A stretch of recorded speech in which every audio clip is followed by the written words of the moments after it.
Assalomu alaykum. Uzblog YouTube kanaliga xush kelibsiz. Sizlar bilan men Kamina Quvonchbek. Bugun sizlarning e'tiboringizga Toshkentning Hasanboy Abdurahmonovida joylashgan 6 sotkdan iborat bo'lgan high-tech uslubida qurilgan 6 xonali xonadonni ko'rsatib o'tamiz.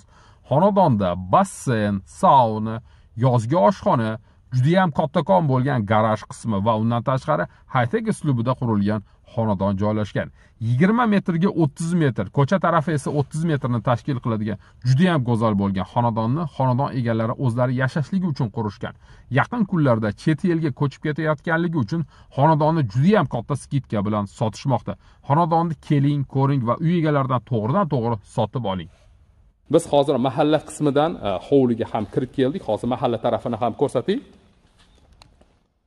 Mana hovlidan mahalla tarafiga ham o'tib oldik. Juda ham go'zal qilib, mana ko'chaning yuzlari ham asfaltga tayyorlanmoqda va undan tashqari archalar ekilib, fasadlari high-tech stilda qilib qo'yilgan. Aytib o'tganimizdek, o'rtacha 30 metrlarni tashkil qiladi, bu tarafiga o'rtacha 20 metrlarni tashkil qiladi. Uglovoy joylashgan, juda ham udachniy joylashgan. Hasanboy Abdurahmonov deb nomlanadi. Demak, xonadonga mana bu tarafdan garaj orqali ham xonadonga tashrif buyurishimiz mumkin va mana bu joydan ham xonadonga tashrif buyurishimiz mumkin. Bu garaj qismi bo'ladi. Mana bu archalarning oxiridan xonadon tugallangan. U tarafga o'tib yana hovli uzunroq davom etgan. Bu yerdan bemalol 2-3 ta avtomobilni kirg'azib qo'yishimiz mumkin. Gazollar ekilgan, ko'rib turganingizdek suvlar sepiladi. Xullas juda ham go'zal holatga keltirilgan high-tech stildagi xonadonimiz. Mahalladan hovliga ham kirib oldik. Aytib o'tganimizdek, mana bu hozir garaj qismi bo'ladi. Mana shu hovli davom etadi. Bu yoqda 2 qavatli inshootlari bor. Undan tashqari 3-mansarda qismlari ham mavjud va mana bu hovlining bu tarafida esa basseyn joylashgan. Bu tarafiga o'tadigan bo'lsak, bu yerda yozgi kuxnyalari, tapchalar qilib qo'yilgan. Mana ko'rib turganingizdek, undan tashqari naveslari ham bor, ya'ni soyagina bo'lib turadi. Suvlarga to'xtaladigan bo'lsak, bu yerda shahar suvi kelgan. Undan tashqari 1 tonnali suv saqlaydigan bochkalar ham o'rnatib qo'yilgan. Gaz, svet, suv juda ham yaxshi naporda kelib turar ekan. Kanalizatsiyaga to'xtaladigan bo'lsak, mana bu joyda bizda oshxona uchun alohida kanalizatsiya qilib qo'yilgan. Undan tashqari hojatxona uchun ham alohida bu yerda kanalizatsiya mo'ljallab qo'yishgan ekan. Demak, hovlida hozir joylashgan chap qo'limizdagi garaj qismini ko'rsataylik. Garajning ham mana shu oynalari bor. Mana bu eshik orqali garajga o'tishimiz mumkin. Juda ham go'zal holatga keltirib, did bilan, mehr bilan o'zlari uchun mana shunaqangi garaj ham yasab qo'yishgan ekan. Bu issiqqina bo'lib turadi, qishda ham issiqqina bo'lib turadi. Mana bu radiatorlar orqali garaj qismi isitilar ekan. Burchakkalar terib qo'yilgan, traplari bor, ya'ni mashinani yuvadigan bo'lsangiz, suvlar mana shu joydan tushib ketadi. Fortichkalari bor, havo aynalib turishligi uchun. Mana yuqori taraflariga ham e'tibor bering. Juda ham go'zal qilib bezatib qo'yilgan. Tochishni katta-katta bu yerda svetilliklar o'rnatib qo'yilgan, 2 tomonga ochiladigan garajimiz bor. Mana bu joyda esa 1 tonnali bochka joylashgan.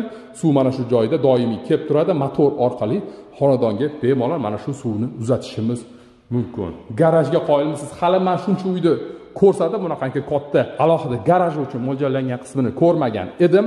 Mana shunaqangi katta gaz turbalari kelgan, xonadonda doimiy gaz mavjud.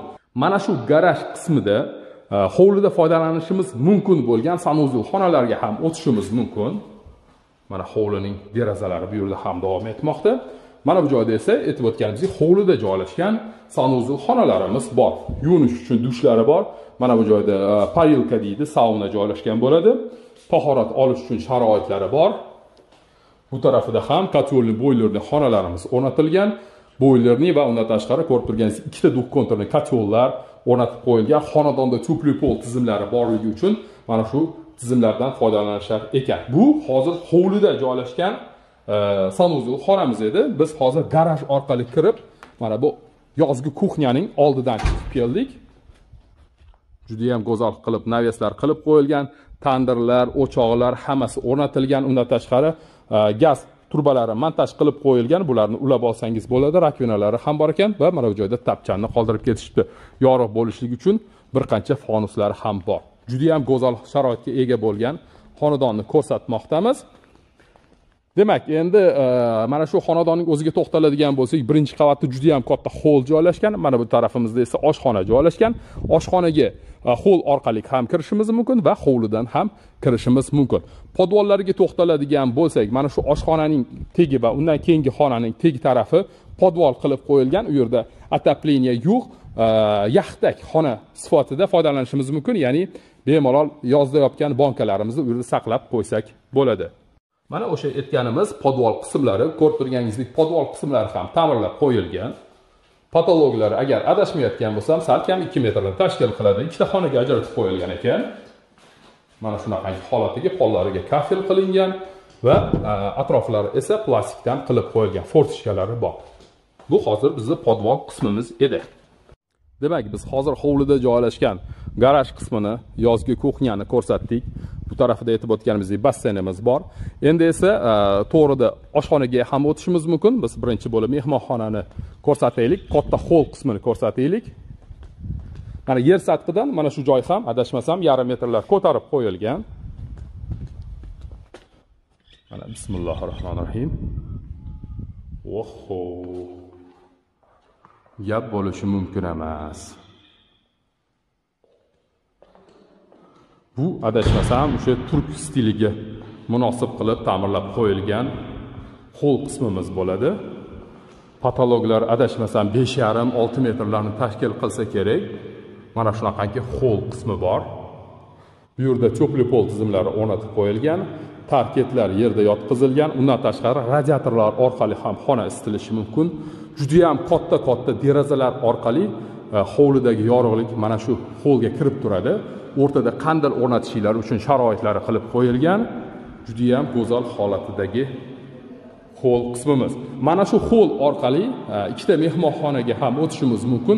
Ularning biri ayollar mehmonxonasi, biri erkaklar mehmonxonasi o'rnida foydalanishimiz mumkin yoki yotoqxona o'rnida ham foydalansak bo'ladi.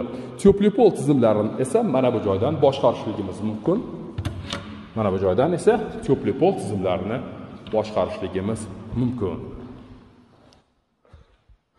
Eslatib o'tamiz, xonadon egalari bu uyni sotish uchun qurishmagan, aynan o'zlari yashashligi uchun mo'ljal qilishgan. Sharoitlari shuni tavsiya qilib, mana shu sotishga qaror qilishdi. Bu hozir aytib o'tganimizdek, holdan kiriladigan katta mehmonxonamiz. Patologlari bu yerda ham balangina olingan va havoning yaxshi aynalib turishligi uchun orqa hovlichasi bor. Bu tarafida orqa hovlichasi bor. Bu bizning hozir bitta mehmonxonamiz bo'ladigan bo'lsa, uning yonida yana bir mehmonxonamiz bor. Bu ikkinchi mehmonxonamiz.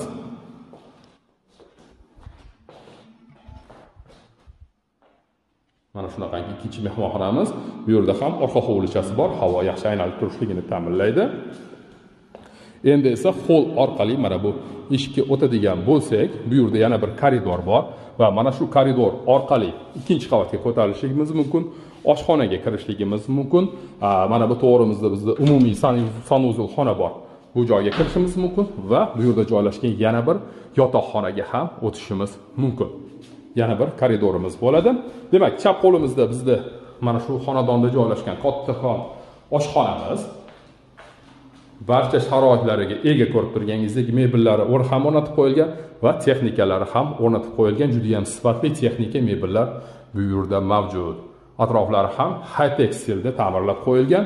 Cho'pli pol tizimlari bor. Polda esa kafel to'shab qo'yilgan va bu yerdan yana hovlini kuzatishimiz mumkin va hovliga mana shu joydan chiqib ketishimiz mumkin. Bu bizning oshxonamiz edi. Ikki tomonga eshiklar ochilar ekan, MDF turdagi eshiklar.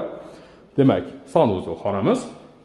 Ixchamgina barcha sharoitlarga ega bo'lgan sanuzul xonamiz va mana bu joyda bitta yotoqxonamiz mavjud ekan. Yotoqxonaning orqa hovliga chiqadigan deraza eshiklari mavjud. Demak, birinchi qavatni sizlarga ko'rsatib bo'ldik. Endi esa ikkinchi qavatga yo'l olamiz. Mana shunaqangi zinalar orqali ikkinchi qavatga yo'l olamiz. Gap bo'lishi mumkin emas. Juda ham go'zal holatga kelib ta'mirlangan xonadonni bugun sizlar bilan kuzatmoqdamiz. Ikkinchi qavatga ko'tarilganimizda mana bu joyda ko'rpachalarni taxlab qo'ysak bo'ladigan qismi bor ekan. Demak, endi xonalarga mana shu koridor orqali o'tamiz. mana bu eshik orqali misol uchun koridorni bemalol ajratib qo'ysak bo'lar ekan. Ko'tarilganimizdan so'ng o'ng qo'limizda bitta yotoqxonamiz bor. Mana shunaqa yotoqxonamiz. Bu yerda ham cho'pli pol tizimlari o'rnatilgan. Hovliga qaragan derazalar o'rnatib qo'yilgan. Juda ham sifatli bo'lgan Akfa kompaniyasining derazalari mavjud ekan va undan tashqari mosketli setkalar ham o'rnatib qo'yilgan. Xavfsizlik uchun temir panjaralari ham bor. Bu hovlining ko'rinishi. Qoyilmaqom. Bu tarafiga o'tadigan bo'lsak,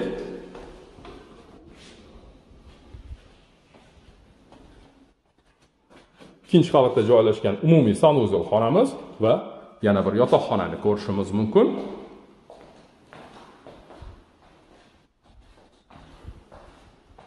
Mana shunaqangi yana bir yotoqxonamiz. Aytib o'tganimizdek umumiy sanuzel xonamiz. Bu yerda dush qilingan unitaz, rakvinani ko'rishimiz mumkin. Bu yerda ham cho'pli pol tizimlari bor va ikkinchi qavatdan mansarda qismiga ham mana shu joydan ko'tarilishimiz mumkin. Bunisiga nima deysiz? Wow! Mana shunaqangi mansarda qismlari ham xonadonda mavjud. Havosi toza, shamol kelib turibdi. To'g'riga qarang, e'tibor bering. Hech qanaqa domlar, baland inshootlar vidni to'smayapti.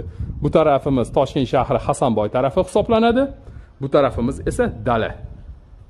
Mana shunaqangi dachalik xonadonga nima deysiz? High-tech stilda qurilgan 6 xonali xonadonimiz 6 sotikdan iborat. Demak, mansarda mana shu holatida, undan tashqari mansardada bitta ofisli xonamiz bor. Buni yotoqxona o'rnida ham foydalansak bo'ladi, ofisli xona o'rnida ham foydalansak bo'ladi.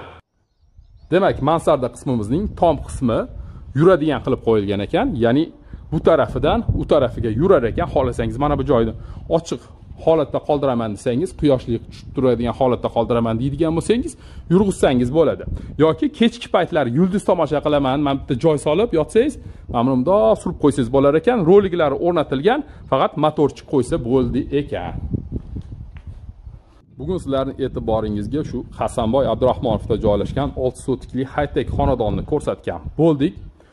6 xonadan iborat. Narxlarini bilmoqchi bo'lsangiz, ekranda uy egalarining telefon nomerlarini yozib qoldirganmiz. Marhamat, qo'ng'iroq qilib, ularga bog'lanib, mana shu xonadonni sotib olishinglar mumkin.